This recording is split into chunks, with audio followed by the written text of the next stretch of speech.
Hey everyone, today we're going to be talking about legacy. What does it mean to leave a legacy and have impact? So, the big question is this. How are instructional designers like us, who can't sit back and accept the status quo, who are striving to realize our own creative potential, how do we work in a way that lets us truly create and contribute and make an impact that we can be proud of, while at the same time fall in love with the process? That is the question, and this podcast will give you the answers. My name is Anna Sabramowicz, and I want to welcome you to the Scenario Secrets podcast. Well, hello everybody. Thanks so much for joining me today. I hope you're having a fabulous week and a fabulous weekend. And today, I'm out on a walk, so it's going to sound a little different. And I'm actually, right now it's salmon season where I am in British Columbia, and the salmon have come to spawn. So I'm taking a walk down this beautiful trail that used to be a railroad, but now is no longer a railroad, and it leads down to a hatchery. And in the background you can hear all the eagles and the seagulls making a whole bunch of racket because everybody's trying to get their salmon as they're spawning. So that's pretty cool. Now, you're thinking about the title, maybe, of this podcast. What does it have to do? What does legacy have to do with storytelling or e-learning or anything like that? And I think it actually has to do a lot with that. So let me tell you a little story. A couple of years back, around where I live, kind of, on the island, on Vancouver Island, there is this parrot refuge. And parrots live a very, very long time. They live 80 years. I think that people, when they get parrots, they don't realize that in order for you to keep a parrot, it's not just about you, the parrot keeper, but also what happens to your parrot when you die. And so most people, I guess, don't think about that, or they don't realize how much work parrots are, or they kind of get tired of them because parrots are not really pets. And they kind of get left behind, and nobody knows what to do with them. And so this woman started this kind of like parrot refuge house. It became this huge compound. You could visit it, and I actually did once. Once was enough. And she had over 400 parrots in there, I believe. It was 400 parrots. And huge, she built this huge thing. It was like a giant warehouse where I think it was the cockatiels. They were like the big white birds that when they get kind of, riled up and you see them dance, their front part goes up like a mohawk, and they're big. And then there was macaws in there, like the big blue ones, and they're huge. And then the ones that are like the pirate, the ones that you see on these pirates' shoulder, all kinds of parrots in there, far, far away from their homes. Obviously bred here, but still, it's just crazy. All these birds that live to 80. And when you went in there, what happened is they actually had this rehabilitation area, and you could actually hang out with some of those parrots. And we did. Me and Ryan went in, and one of these parrots flew onto his shoulder right away. One of those big blue ones. It's the size of like a chicken, right? Huge. I don't know if you've ever held a chicken. Chickens are big. So this chicken flies onto his shoulder, and then he's like, "Oh my gosh, okay, just you don't know what's gonna do," and looked friendly. It leaned over, and where he had this hoodie on, and it had a zipper handle on it, and it grabbed the little zipper handle, and with its beak, it took that metal handle and bent it in two. Like no effort, just bent it in two. And I was like, we were both just like, oh my God, like there's no way you could bend that with your fingers, even if you're a strong dude. And also, when we left, he couldn't bend it back. That's how strong this thing's beak was. Imagine if it wanted to cut off your ear or finger. And then there was this other part where it was this huge space where you could walk through, only with basically earplugs in, where those cockatiels could fly from one side of this huge compound to the other over top of you. And you had this mesh cage that you walk through in the middle, kind of like an aquarium with sharks, where you walk underneath the the sharks as they're swimming over top of you. It was kind of like that. But the reason you had to put on the earplugs was because they were so loud. They screamed or cawed or whatever so loudly. It basically, it would, like, you wouldn't be able to be in there and handle it because it was so loud, because there was so many of them, and they were basically in this giant flock. Totally impressive, right? One woman with these volunteers. Then she died. And you know what happened to all those birds? They had to be euthanized because there wasn't enough people to take them. Now, you know, I could say, oh, well, all right, that's, whose fault is that? Guess who I blame? I blame that woman. Because this is what I think about. She didn't care about those birds enough to think about what would happen if something happened to her. Her husband tried to keep it going, but that wasn't his passion. And so, yeah, that was the legacy. And it kind of reminded me of, you know, I was thinking, like, how does that apply to things like, you know, but so, sorry, I just got interrupted by a lady with a really active dog. You know, everybody says their dog is really friendly, and then they come and, like, try and eat your dog. Yeah. That's another podcast, friends. Anyways, the life of owning a Chihuahua, man. Anyways. All right, sorry, the wind's kind of picking up. This might be a little unpleasant on your ears. All right. I don't want to be with that story. I'm just, oh man, that was so harsh. And you're like, Anna, thanks a lot. Way to, you know, set me up for the weekend. But, you know, I want it to be your inciting incident. Maybe that story is your inciting incident if you listen to yesterday's podcast. Because how many times has somebody come into the organization, the workplace, and what do? They bring in amazing ideas. They are the mover and the shaker. They are the awesomeness. And then they leave and everybody falls apart. And it's funny because I was reading the book Good to Great, and they did an analysis. It's a fabulous book. Like, you got to read it. Anyways, check it out. But one of the things that they talked about is, you know, when you have these like rock star CEOs and that come in and they just revolutionize the place, and then they go away and the place falls apart.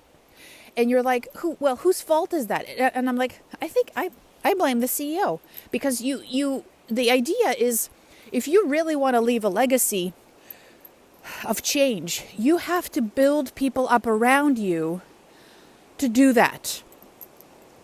And I think,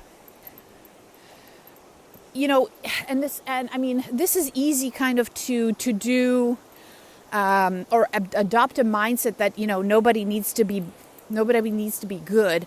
Like when you're a consultant or something and you're coming in and you provide somebody with a solution and you just hand it off, and then you go away and they're basically in the exact same place that when you started.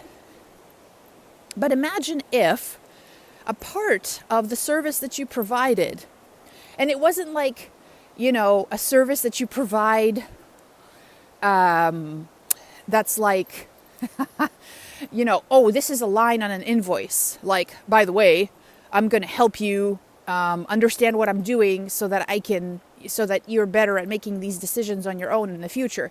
If you think you've got this proprietary something, I don't know, go for it. But I found that the more I bring my customers into my way of thinking, as in why I'm making these decisions and what will help them in the future, and giving suggestions beyond just what I'm paid for, that develops a good relationship. Plus, it makes them more successful, and I want them to be more successful. I want them to be more successful because they got to work with me, and I passed on some of those things that they don't have in-house. And even things like, for me, what's important is, if you hand off a project to that team, is it something that they understand? Is it something they can update? Like, if they need help, do they know who to reach out to? And is it me? Do they feel comfortable doing that? Because I've created that relationship. But part of it is also handing off a good project, but also teaching people why you made those decisions during that project, and that it's easy to understand on the back end. It's kind of funny. One of the things I know, I've seen these major threads on LinkedIn, and the threads are like, yeah, worst case, you get like this, this piece of some sort of like modules from a developer, and that gets, or somebody else in your workplace who used to work there, and you open it up, and on the back end, you have no freaking clue what they did, because it's such a mess, because they didn't name things, because they didn't, all those things that not only, it's kind of like, I don't remember who did this, if it was somebody like Steve Jobs's dad or uncle or somebody who said that, when you make a table, it was like this table maker. I'm totally drawing this totally botching this up, but it was like this table maker or furniture maker. And he said that when he makes his furniture, the top side of this table and the underside of the table both look good. If you're sitting under the table, it's still going to be a beautiful table from the underneath. And that's how your project should be, really. So there's a bunch of things in there. I know I'm kind of loading it on, but if you can hand off something that is also an example of how future projects should be, now that's awesome too. Because that's a part of your legacy as well. Are you handing off a mess? And I'm not saying that this is something that I was like, oh yeah, this is like how we started. When I first started as a e-learning developer, as a designer, I really felt like, it was all on me. And to be honest, I didn't have the confidence to bring other people into the fold so that we could make progress together. And it's kind of amazing what you can accomplish when you have people that are on the same page or also in the growth mindset and want to make that progress with you, because they'll back you, they'll support your ideas, they'll give you new ideas. It's cool. And then what happens is when you leave, you're not leaving this gaping hole and everything just goes back to normal. Everything just evolves, continues evolving. And there's been lots of times where I wish I could have done that more. No regrets. There's no regrets. I think that regret's silly. But definitely, like if you go back, you're like, that's a lesson, man. That's a total lesson, right? You're going back going, I should have spent more time teaching people this, or I should have spent more time asking questions that would have helped them come to the same conclusions maybe, or similar conclusions, or we would have moved the project better together. I would have upskilled them more so that I could have been less of that instigator all the time, and maybe other people could have shined more as a result. I feel like that is something that I've learned to do over time. And it's interesting because I think that that's something that's hard for me, because I like to be the center of attention and I like to take credit for things, obviously, right? Like, it's not obviously, just that's my personality. And so in order to realize that, it's kind of funny, because you have to be selfish. It's like saying, if I really want to leave a legacy, if I really want to make change, if I really care about these people that I'm trying to design this learning for, then really I'm going to have to let go a bit of my ego, just kind of anti or oxymoronic. I'm going to have to, so that I actually have a bigger impact later on. Yeah. Just a bit of that growth mindset I need to adopt, and I'm just working through it together with you all. Hopefully it's helpful. And I think that, I mean, I've worked with teams before and I feel like I've definitely helped them grow. But I think that I didn't really adopt this mindset to really think, hey, if I disappear tomorrow, is everything still going to be awesome? Are these people going to hate me because I didn't really empower them to do great work? I got to think about that. And that's a really sobering question, because I think a lot of times you're just in the moment. You're just in the project and you don't think about, well, who thinks about not being here? But I think just that mindset, adopting that mindset, will make you more of a leader, of a generous leader. And that's something definitely that I wanted to continue constantly questioning myself about, and constantly thinking, am I being a leader here? Am I upskilling my team? Am I creating ways for them to shine? Because in the end, we're all working towards the same goal, which is like, how can we make this organization have more impact, have more success? Everybody's talking about this great, whatever they're like, the great exit of people from the workplace. And I want people to stay. I want people to enjoy their work. I think that's a part of the training that I do, is to help people realize their full potential and feed their families, and also find self-fulfillment. So, I mean, I think that's a very, very important job. So why not do the best that you can? All right. That piece of self-therapy is over now. And I'm going to go and check out some salmon spawning in the river. Hopefully no bears will be there, but you never know. And I'll let you know all about it in the next episode. Take care, friends. Bye. Well, I hope you enjoyed that episode. Now, if you want to learn more about what I do, or interactive storytelling, or scenarios, anything like that, go to scenariosecrets.com and check out the free training there. You're going to love it. Also, if you haven't already, make sure you leave a review. And if you really enjoyed this particular episode, I'd love to know that. The way for you to show me that would be if you took a screenshot of your phone and just shared it on social media and made sure you tag me. All right? Hope you have a fabulous day, and I'll see you in the next episode. Bye.